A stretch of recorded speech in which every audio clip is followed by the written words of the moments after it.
میں اپنی تباہی پر آپ کو نہ تو کوئی الزام دے رہی ہوں اور نہ شکایت کر رہی ہوں کہ پیار تو میں نے کیا تھا، پھر آپ سے کیا شکوہ۔ بچے کے جنم لینے سے پہلے آخری مہینوں میں نے کام چھوڑ دیا تھا، پس انداز کی ہوئی تھوڑی سی رقم سے اور اپنے چھوٹے چھوٹے زیورات بیچ کر گزارا کرتی رہی۔ زچگی سے ایک ہفتہ پہلے میری بچی کچھی رقم ملازمہ نے چرا لی تو مجھے خیراتی زچہ خانے میں داخل ہونا پڑا۔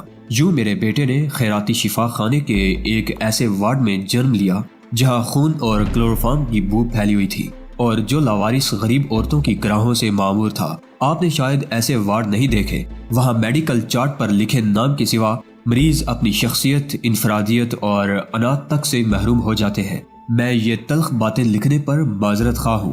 ان کے قلم بند کرنے کا مقصد صرف اتنا تھا کہ اس بچے کے حصول کے لیے میں کتنے دکھوں اور عذابوں سے گزری ہوں جسے موت نے مجھ سے چھین لیا ہے۔ میں تو اسے پا کر سارے درد و الم بھول گئی تھی، مگر اب جب اس کی میت میرے سامنے پڑی ہے، وہ سارے کرب، سارے عذاب، سارے درد و الم زندہ ہو گئے ہیں۔ پھر بھی میں آپ کو کوئی الزام نہیں دیتی، مجھے آپ پر کبھی غصہ نہیں آیا۔ ہمارا بیٹا، جسے آپ جانتے بھی نہیں، کل رات مر گیا۔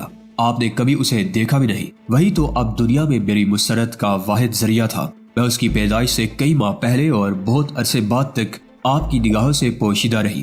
میرے دل میں آپ کی محبت کا وہ پہلا سا جوش و جذبہ بھی نہیں رہا تھا، اس لیے کہ اب میرے پاس میرا بیٹا تھا۔ میں بھی کسی حد تک آپ سے بے نیاز ہو گئی۔ وہ بہت خوبصورت بچہ تھا، مگر آج اس کی میت میرے سامنے رکھی ہے اور میں اس کا ماتم کرنے کی بجائے آپ کو خط لکھ رہی ہوں۔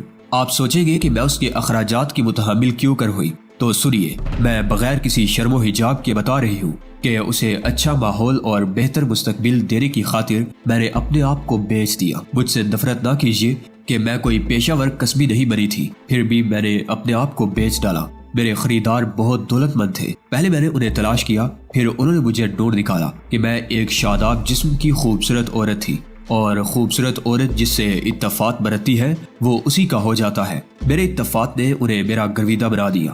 وہ سب مجھ سے محبت کرتے تھے، صرف آپ نے مجھ سے محبت نہیں کی، آپ جس سے میں محبت کرتی تھی اور کرتی ہوں۔ آپ کو میری اس راست بازی پر ناراض نہیں ہونا چاہیے۔ میں تو ایک مجبور اور بے بس عورت تھی جو اپنے بیٹے کو اچھا ماحول اور بہتر مستقبل دینے کی خاطر وہ سب کچھ کرتی رہی جو مجھے نہیں کرنا چاہیے تھا۔ میں نہیں چاہتی تھی کہ میرا بیٹا غریبوں کی گندی گلیوں میں پرورش پائے اور زندگی کی چھوٹی چھوٹی خوشیوں کو بھی ترستا رہے۔ اسے اس ماحول میں رہنا چاہیے جس میں آپ رہتے ہیں، اسے آپ کے نقش قدم پر چلنا چاہیے۔ اسی لیے میں نے اپنے آپ کو بیچ دیا۔ میں اپنے اس اقدام کو ایثار یا قربانی کا نام نہیں دوں گی۔ میرے نزدیک عزت اور بے عزت دونوں بے معنی الفاظ بن چکے ہیں۔ میں آپ سے محبت کرتی تھی اور آپ کو اپنے جسم و جاں کا مالک سمجھتی تھی۔ جب میں آپ کی محبت نہ پا سکی تو پھر میں اپنے جسم کے ساتھ کچھ بھی کرتی پھروں، اس کی کوئی اہمیت نہیں تھی۔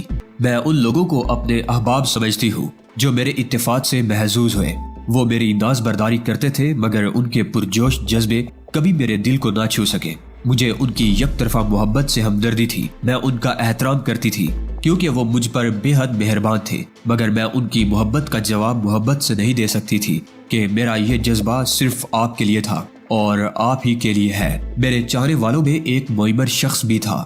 یہ معمر آدمی مجھ سے بے پناہ محبت کرتا تھا۔ اس کی بیوی مر چکی تھی، وہ مجھ سے شادی کرنا چاہتا تھا۔ وہ مجھ سے اصرار کرتا رہا کہ میں اس کی بیوی بن جاؤں۔ اگر میں اس کی بات مان لیتی تو آج ٹائرال کے ایک محل نما بنگلے میں رہ رہی ہوتی، مجھے ہر فکر و پریشانی سے نجات مل جاتی، ہمارے بیٹے کو ایک شفیق باپ اور مجھے ایک سنجیدہ اور مہربان شوہر مل جاتا جو میری ہر فرمائش پوری کرتا۔ مگر میں اپنی ضد پر قائم رہی، یہ جانتے ہوئے بھی کہ میرے انکار سے اسے اذیت پہنچتی ہے۔ میں انکار کرنے پر مجبور تھی۔ آپ سوچیں گے کہ مختلف لوگوں کو جسم کا خراج دینے سے تو اس کے ساتھ شادی کر لینا بہتر ہوتا، لیکن ٹھہریے، میں آپ کو اپنے انکار کی وجہ بتا دیتی ہوں۔ میرے انکار کا باعث یہ تھا کہ اب تک اپنی امیدوں اور آرزوؤں سے دستبردار نہیں ہوئی تھی۔ میں سوچتی تھی کہ شاید کبھی آپ میری ضرورت محسوس کریں اور مجھے بلائیں تو میں آپ کے اشارے پر آپ کی پہلی آواز پر لبیک کہہ سکوں۔ کوئی بندھن، کوئی پابندی آپ تک پہنچنے میں میری راہ نہ روک سکے۔ جب سے آپ نے میرے اندر عورت کو جگایا تھا، میں مجسمِ انتظار بن گئی تھی۔ مجھے ہمیشہ کے لیے آپ کے اشارے کا، آپ کی پکار کا انتظار رہتا تھا، لیکن افسوس کہ آپ میری طرف کبھی متوجہ ہی نہیں ہوئے، بہر ہی سمجھتے رہے۔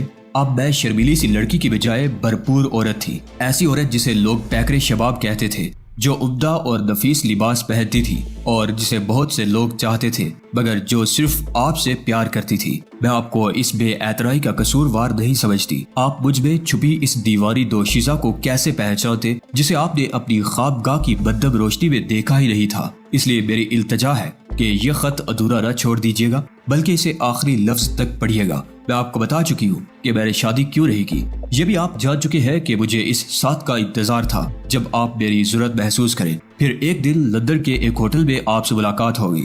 اس وقت میں پوری طرح عربی انداز کا لباس پہنے ہوئے تھی۔ اس لباس کی وجہ سے خریدار منہ مانگے پیسے دیتے تھے۔ وہ سمجھتے تھے کہ میں عرب ہوں۔ ہوٹل کے اس لاؤنج میں آپ اکیلے بیٹھے تھے کہ میں آپ کے ٹیبل پر پہنچ گئی۔ میں نے اپنا گیٹ اپ ہی بدل لیا تھا۔ اس پر چہرے پر تھوپا گیا میک اپ آپ بھی مجھے پہچان نہ سکے۔ مجھے خالی خالی نظروں سے دیکھتے رہے۔ تب میں نے کہا، کیا میں کچھ دیر یہاں بیٹھ سکتی ہوں؟ ضرور ضرور۔ آپ نے کہا، میں تو عرب ہوں، آپ پاکستانی؟ آپ نے کہا تھا، واہ، میں پاکستانیوں کو بہت پسند کرتی ہوں۔ میں پاکستان بھی جا چکی ہوں۔ میرا ستارہ تو ہمیشہ سفر میں رہا ہے۔ یہ کہتے ہوئے میں آپ کی طرف دیکھتی رہی۔ میں نے سوچا تھا کہ شاید میری اس بات سے آپ مجھے پہچان لیں مگر افسوس آپ پھر بھی مجھے نہ پہچان سکے۔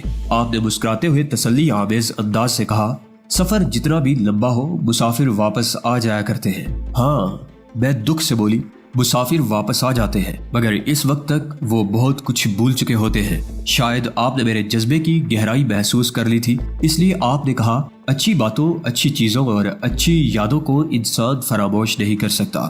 یہ فراموش کرنے کے لیے نہیں، یاد رکھنے کے لیے ہوتی ہے۔ آپ نے بات جاری رکھی، تم بھی مجھے یاد رہو گی، میں تمہیں کبھی فراموش نہیں کروں گا۔ میں سمجھی کہ شاید آپ نے مجھے پہچان لیا ہے، شاید آپ نے میرے جذبے کی گہرائی محسوس کر لی تھی، اس لیے آپ نے کہا، اچھی باتوں، اچھی چیزوں اور اچھی یادوں کو انسان فراموش نہیں کر سکتا۔ یہ فراموش کرنے کے لیے نہیں، یاد رکھنے کے لیے ہوتی ہے۔ آپ نے بات جاری رکھی، تم بھی مجھے یاد رہو گی، میں تمہیں کبھی فراموش نہیں کروں گا۔ میں سمجھی کہ شاید آپ مجھے پہچان گئے ہیں اور ابھی گزرے دنوں کی کسی بات کا حوالہ دیں گے، لیکن آپ نے کوئی حوالہ نہ دیا۔ آپ مجھے نہیں پہچان سکے تھے۔ میں اب بھی آپ کے لیے یکسر اجنبی اور بیگانہ تھی۔ میں پلٹ کر آئینے کے سامنے اپنے بال سنوارنے لگی۔ مجھے اپنے عکس کے ساتھ ساتھ آپ بھی دکھائی دیے۔ آپ میری طرف پیٹھ موڑے جو کچھ کر رہے تھے، اس سے میرے وجود میں غم و غصے کی لہریں دوڑنے لگی۔ میں شرم اور نفرت سے لرز اٹھی کیونکہ آپ میرے دستانوں میں 2 نوٹ اڑس رہے تھے۔ آپ مجھے وقت کی قیمت ادا کر رہے تھے جو میں نے آپ کے ساتھ گزارا تھا۔ مجھے جس نے آپ کو دل کی تمام تر شدتوں سے چاہا تھا، آپ نے مجھے ایک عام سی عورت سمجھا تھا۔ کیا میرے لیے آپ کا یہ ظلم کافی نہیں تھا کہ آپ نے مجھے کبھی نہ پہچانا اور بار بار بھول جاتے رہے؟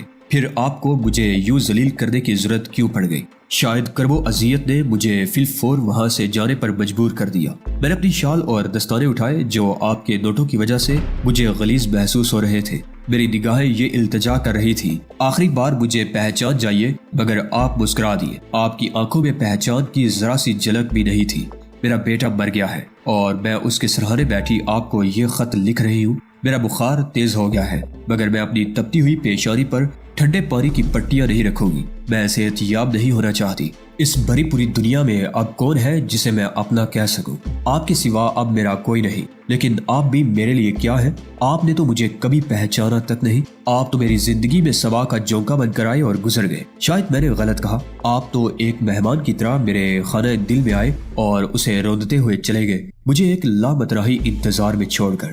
آپ نے کہا تھا کہ سفر جتنا بھی لمبا ہو مسافر لوٹ آتے ہیں، لیکن آپ تو ایسے مسافر ہیں جن کے لیے میں وطن کا درجہ رکھتی ہوں نہ منزل کا۔ جب میرا بیٹا پیدا ہوا تو میں سمجھی تھی کہ میں مکمل ہو گئی، لیکن کل رات وہ بھی بڑی خاموشی سے مجھے الوداع کہے بغیر سفر پر چلا گیا اور اب کبھی واپس نہیں آئے گا۔ انسان کے لیے اس سے بڑی بد نصیبی کیا ہو سکتی ہے کہ وہ کسی کا انتظار بھی نہ کر سکے۔ خدا ایسی تنہائی، ایسا اکیلا پن کسی کے مقدر میں نہ لکھے۔ آج میں کتنی تہی دست، کتنی تہی دامہ ہوں۔ موت نے میرا بیٹا مجھ سے چھین لیا ہے، میرے پاس اب کوئی چیز نہیں۔ آپ کی یادداشت میں بھی میرے لیے کوئی جگہ نہیں۔ اگر کوئی شخص آپ کے سامنے میرا نام لے تو وہ آپ کے لیے کسی اجنبی کا نام ہوگا، ایسی عورت کا جسے آپ نے کبھی دیکھا بھی نہ ہو۔ اب آپ ہی بتائیں کہ مجھے اپنی موت کا خوش دلی سے استقبال کرنا چاہیے یا نہیں۔ اب جب میری زندگی کی ڈور ٹوٹنے والی ہے، میں آپ کو ایک بار پھر یقین دلانا چاہتی ہوں کہ اپنی محرومیوں کے لیے آپ پر کوئی الزام نہیں لگانا چاہتی۔ میں نے یہ خط صرف اس لیے لکھا ہے کہ مرنے سے پہلے آپ کے سامنے اپنا دل کھول کر رکھ دوں. مجھے یہ حسرت نہ رہ جائے کہ میں نے اپنے بارے میں کچھ نہیں بتایا تھا، اپنی چاہتوں سے لا علم رکھا تھا. میرا یہ مقصد ہرگز نہیں کہ آپ کو اپنے حزن و ملال میں شریک کروں یا آپ کی پرمسرت زندگی پر اپنے دکھ کی پرچھائی بھی ڈالوں، لیکن مجھے ایک بات کا ڈر ہے. زندگی میں میرے پاس جو کچھ تھا آپ کا تھا. کہیں ایسا نہ ہو کہ میری موت کے بعد میرے دکھوں کا ترکہ آپ کو ملے. خدا کرے ایسا نہ ہو. مجھے ایک اور بات کا بھی خدشہ ہے. میں زندگی بھر آپ کے بلاوے کی منتظر رہی مگر آپ نے مجھے کبھی نہ بلایا. ممکن ہے کہ آپ مجھے بلانا چاہیں، مجھے آواز دیں تو یہ پہلا موقع ہوگا جب میں آپ کی آواز پر لبیک نہ کہہ سکوں. بخار اتنا تیز ہو گیا ہے کہ مجھ سے لکھا نہیں جا رہا، مگر جب تک میرا لرزتا ہاتھ قلم کو تھام سکتا ہے میں لکھتی اور آپ سے باتیں کرتی رہوں گی. اس وقت میں مسرور ہوں کہ میں نے وہ سب کچھ آپ کو بتا دیا ہے جو دل میں چھپائے ہوئے تھی. آپ کو سب کچھ معلوم ہو جائے گا سوائے اس ایک بات کے کہ میں آپ سے کتنی محبت کرتی تھی. ہاں، میں نے آپ کو سب چاہنے والوں سے زیادہ چاہا ہے. یہ میری چاہت ہی تو ہے کہ میں نے آپ کو ڈھونڈ لیا. بھوسے کے ڈھیر سے سوئی تلاش کر لی. پہلے آپ کے چچا کا گھر ڈھونڈا، ان سے دوستی کی اور پھر آپ کا پاکستانی پتہ معلوم کیا اور آپ کو خط لکھنے کا سوچ لیا. اب میں بیٹھ کر نہیں لیٹ کر لکھ رہی ہوں. موت دبے پاؤں میرے قریب آ گئی ہے اور میں خوش ہوں.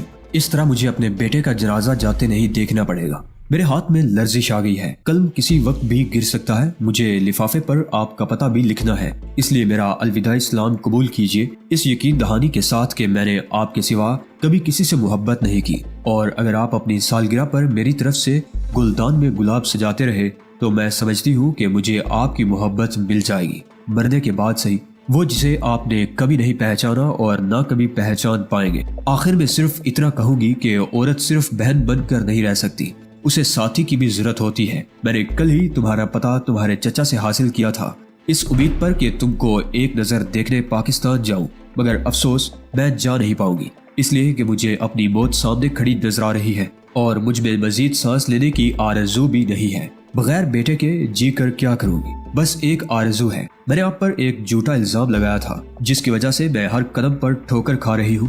مجھے معاف کر دینا. خط ختم کرتے کرتے میں بری طرح دل برداشتہ ہو گیا. ایک لمحے میں تمام باتیں بھول گیا. راحیلہ کی زیادتی، اس کی بے غیرتی، اپنی بے عزتی، سب کچھ بھول گیا. اس کی تباہی پر دل رو اٹھا. اپنی بے وقوفی میں اس نے اپنی زندگی برباد کر دی تھی. اگر خط صحیح ہے اور وہ مر چکی ہے تو اس کے لیے دعا کرنا ضروری تھا. میں نے فاتحہ پڑھنے کے لیے ہاتھ اٹھا دیا. دل غم سے بھر اٹھا تھا. میں نے دل پر چھائے بوجھ کو کم کرنے کے لیے باہر کی کھلی ہوا میں جانے کا ارادہ کیا اور گھر سے نکل پڑا اور سیدھے ڈیفنس والی سڑک پر آ گیا. ڈرائیو کرنے لگا. مجھے یقین تھا کہ امبر کے شوخ جملے چلبلے فکرے دل پر چھائے بوجھ کو کم کر دیں گے. یوں بھی آج مجھے ان کے یہاں جانا ہی تھا کیونکہ رات میں جو سنا تھا اس کی تشریح خالہ جان کر سکتی تھی.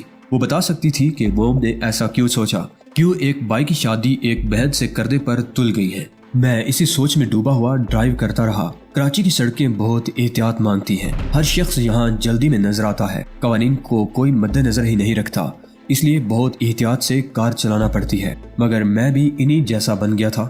جہاں سے راستہ نظر آتا وہیں اپنی کار داخل کر دیتا. یہ تو قسمت اچھی تھی کہ کوئی حادثہ نہیں ہوا اور میں بخیریت امبر کے بنگلے تک پہنچ گیا. مجھے یوں اچانک دیکھ کر سب خوش ہو اٹھے. سب سے زیادہ خوش امبر نظر آئی. اس نے اپنی شوخ آواز میں کہا، زہے نصیب، آج صبح ہی صبح آپ کے درشن ہو گئے. کہاں بٹھاؤں، کہاں جگہ دوں، سمجھ نہیں پا رہی ہوں. زیادہ باتیں نہ بنا، جا جا کر شربت لیا. میرا بچہ کتنی دور سے آ رہا ہے، گلا خشک ہو رہا ہے. خالہ نے نصیحت کا پٹارا کھولا ہی تھا کہ امبر بولی، جی ہاں، آپ کا بچہ دوڑتا ہوا آیا ہے.